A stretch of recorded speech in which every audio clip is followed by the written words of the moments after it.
So I'm filming this video during Halloween season, aka spooky season, and for many people around the world, there is nothing spookier than the final season of Game of Thrones. That season raises my blood pressure and stress than any Michael Myers movie.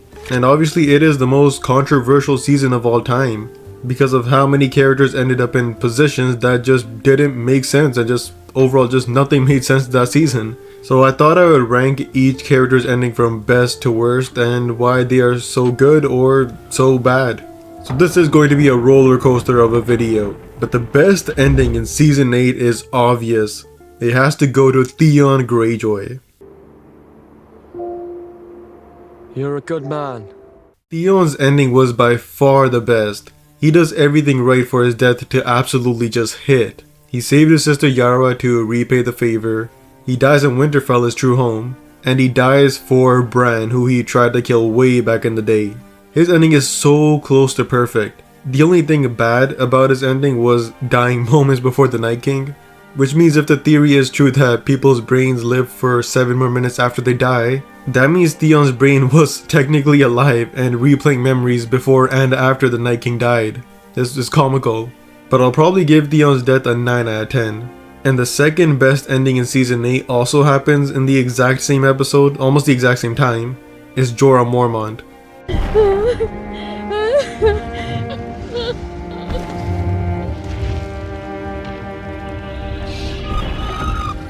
This dude may have been a pervert with a barely legal Daenerys, but they definitely made him a different character compared to his book counterpart. Jorah's death is very similar to Theon's death. It feels like a very full circle ending. He dies for his queen Daenerys.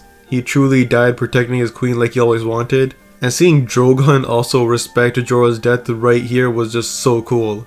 Because Drogon is named after Khal Drogo, who also thanked Jorah way back in the day. I'm giving Jorah's ending a 8.5 out of 10. The only thing I don't like about it is the plot armor. He had it for like a good solid 10 minutes, which Theon didn't really have. But these two endings are the only ones that I would consider close to perfection. Because now we enter the good but not great tier. And this starts off with the character who carried the last 2 seasons with his words, the Hound. The Hound's death of dying in fire is fantastic. The only thing I don't like about it is that he didn't really have any character development. He kind of just stayed hating his brother like all the way until the end. But Clegane Bowl is still really enjoyable. It's a breath of fresh air compared to the rest of the season. I'll give it a 7.5 out of 10. And speaking of the Hound, next up is the woman who defeated him, Brienne. I'm gonna go a bit quick with these next few because there's not much to say because a lot of them are just good and nothing really more and nothing really less. But Brienne's ending was really sweet. She still writes Jaime's accomplishments in the White Book even after what Jaime did to her. Jaime literally ejaculated and evacuated and Brienne was still the bigger person. Her ending is a solid 7.5 out of 10. Next up is Sansa. Did she deserve to be Queen of the North? Probably not. But man, her final scene was so cool. The shots of her walking with the music was phenomenal. I feel like a lot of people would have loved her ending if her being queen was a little bit earned. So I'll just give her ending a 7 out of 10. And y'all might hate me for this next one, but her half-brother Jon Snow is next. I think he had a decent ending, like a 6.5. The tragic hero having a full circle moment is cool. Jon is a Targaryen, he could easily be king and restart the Targaryen dynasty. But he knows that, but just repeat the chaos. So he sacrificed his own happiness and made sure the chaos does not restart. His ending will probably make more sense in the books if it does go this way, so I'll probably make another video for that. But I enjoyed it. But now we have entered the tier of really mid. And the first one is Tyrion, my boy. I once brought a jackass and a honeycomb into a brothel. This ending is a 5 out of 10. There's actually a lot of endings like this, so I'll talk about all of them together. But it's just nothing good, but there's also nothing that terrible. Just a weird random ending for Tyrion. And same thing for like Samwell and Ser Davos, even characters like Grey Worm, where they don't really have an ending. Their ending is just like a position. Like they just went from manager to like regional manager and the writer said, yeah, that should be good enough.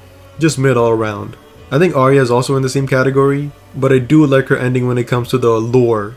Her dire wolf's name is Nymeria, and Nymeria was the crazy pirate lady who I would definitely call mommy. So that's a full circle moment for Arya going on her pirate adventure and going to the west side. But next up is Daenerys. Girl, fuck them kids. Daenerys' ending is the one that pains me the most because her going mad and burning King's Landing is actually really cool. And Jon confronting her and killing her is also really well done. But it sucks because it happened like in a drop of a dime. So her ending made zero sense. But if her ending happened in season 13 and she slowly went mad and Jon truly loved her, her ending would have been one of the best. But they screwed her in like 3 episodes. And this is coming from someone who predicted Daenerys going mad at the start of season 2. And I was also still unsatisfied. So like a 4.5 out of 10 for Daenerys, and the next one too. Next one is Melisandre. The first time I watched her ending I actually thought it was pretty good. But during the rewatch, you realize that she was dreaming about the Long Night forever. Her wet dream is coming true. And she helps a little bit, but overall nothing much happens with her. Why would all like the prophecy she believed in? Or the gods or anything? Just kinda sucked the soul out of her ending. And the last one in this low but not completely trash tier is Missandei. Missandei's death was like low-key fucked up. Like putting a black woman in chains and beheading her may be a little too historically accurate if you know what I mean. And yeah, I always thought Missandei was just saying kill Cersei to Daenerys, but a lot of people I talked to interpreted the scene as she said burn all of King's Landing. Which if that is true, that completely ruins her character. So a 3.5 out of 10 for her. But now we have entered the really, really bad tier. I'm going to go in a bit more depth with these next ones. And yeah, with this really, really bad tier, let's start off with the really, really bad person.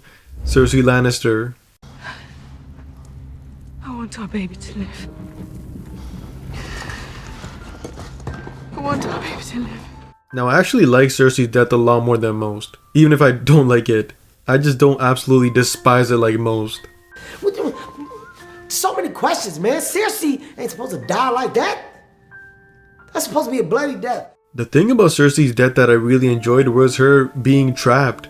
Her not having nowhere else to go. That makes a lot of sense to me. Cersei always squiggled her way out of a lot in the story. So it was cool seeing her not have anywhere else to go. But overall her ending was just super unsatisfying. Because she gets the death she wanted. Cersei is the last character who deserves her dream death. Of dying with her lover slash mirror Jaime. Dying in the most iconic castle. And having some pretty cool drip on. I don't agree with the whole feed Cersei to the dragon BS because that's a little too cartoony. But having Arya steal Jaime's face and then choke the life out of her is just such a golden opportunity that even the actress herself said that she wanted it to happen. They truly missed the mark with her, so a 3.5 for her and a 2.5 for Euron Greyjoy. A finger in the bum. Not now. We'll talk later.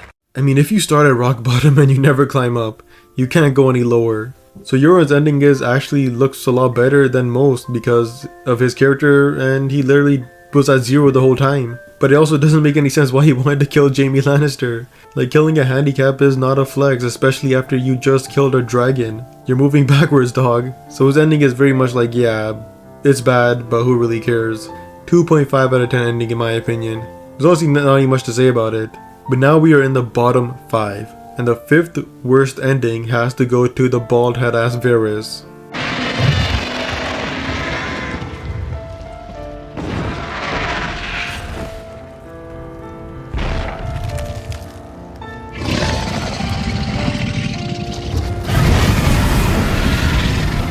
Literally 0 sense was made here. Varys in the last 4 seasons, just like all the smart characters, forgot what universe he's in. Varys went from playing chess in King's Landing to playing Uno with 4th graders and losing. It was diabolical. And Varys factually is just smarter than Daenerys and Jon. He would have wiped the floor with Daenerys and outsmarted her easy, just like how he's doing in the books right now with young Griff. But for some reason, Varys just betrays Daenerys when he was warned not to, and it was just trash. Also a 2.5. And the 4th worst ending has to go to Jaime Lannister. To be honest, I never really cared much for them.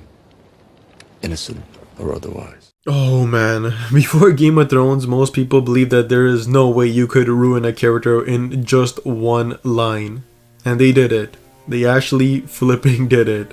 Jaime having a really slow and well-paced redemption arc and then just doing a 180 in the last episode was diabolical. I don't think his death with Cersei is as terrible as others say because of the whole we were born together, let's die together thing. But they could have handled it so much better.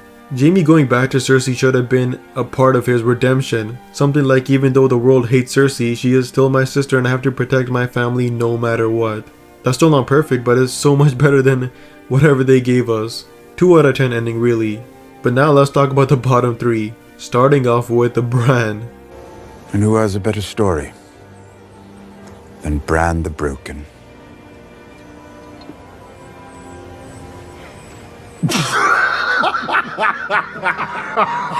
Who has a better story than Bran the Broken? I mean, Hitler had a pretty good story. Euron in the books has a really good story. Bowser from Mario ain't that bad either. If we were basing kings off of who has the best story, Jeffrey Dahmer would be emperor of the world by now. Truly pathetic ending. Bran only became king because of the simple fact that George told the writers that he will be king in the books. So the writers wrote like 2 sentences into the script and made Bran king. Literally nothing more. Everyone hated it. Bran becomes the king of the kingdoms. Bran, the guy who, like 3 episodes ago, said he would make a shitty king of Winterfell because he only lives in the past and has no human emotions, is all of a sudden wanting the throne and saying the entire reason for his existence is the throne. And then everyone agrees in a 3-minute council meeting saying, yeah, Bran, the guy that fucking rolls his eyes into the back of his head 4 times a day, says 1 sentence every 10 years, is a perfect fit for a king. This guy who fucking sits in his chair acting like he gets electrocuted half the day is the perfect fit to rule all of the kingdoms here. It makes no sense, and even half the characters don't even know who Bran is, and yet they're voting for him to rule. It's just silly. 1 out of 10 for Bran. Now let's go to the second worst ending. It has to go to Bronn. Yeah, y'all thought I forgot about Bronn. No, I did not. Luckily, there's not much to say here other than Bronn, you won Highgarden somehow. Good work. It didn't make sense, but Bronn won the Game of Thrones. So I'm proud of you, Bronn. Really funny dude. Just didn't make sense. But now let's talk about the worst ending in Game of Thrones.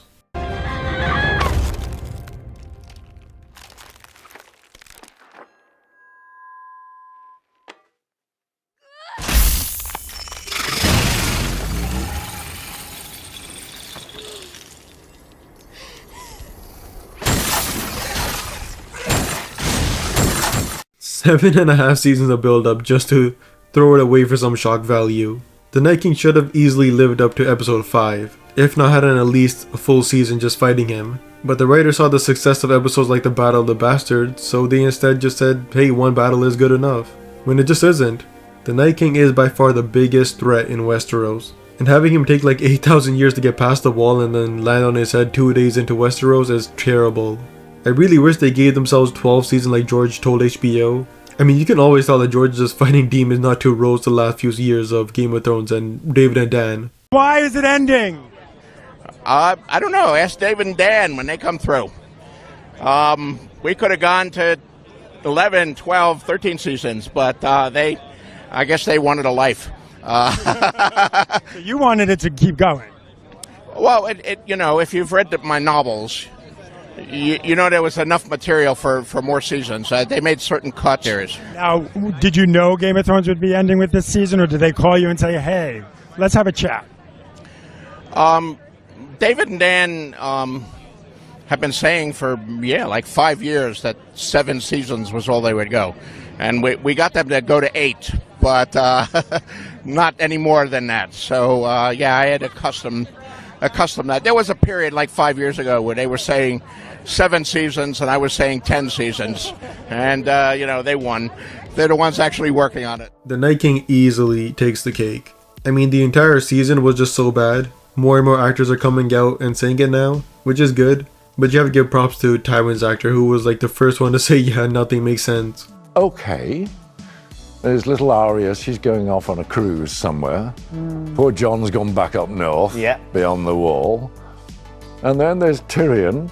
Who you want and all the people left alive are sat around the table. So, what are we going to do now? Shall we have a cup of tea or something? I thought, I don't know. But yeah, I know I missed some characters like Yara, Podrick, Gendry, Robin, Tormund, and Beric, and Lyanna Mormont or someone. But a lot of them either don't have an ending like Yara, or their screen time was so low that I don't really count them too much of a major or even a minor character. But yeah, hopefully y'all have a good spooky season, and like, subscribe, and peace.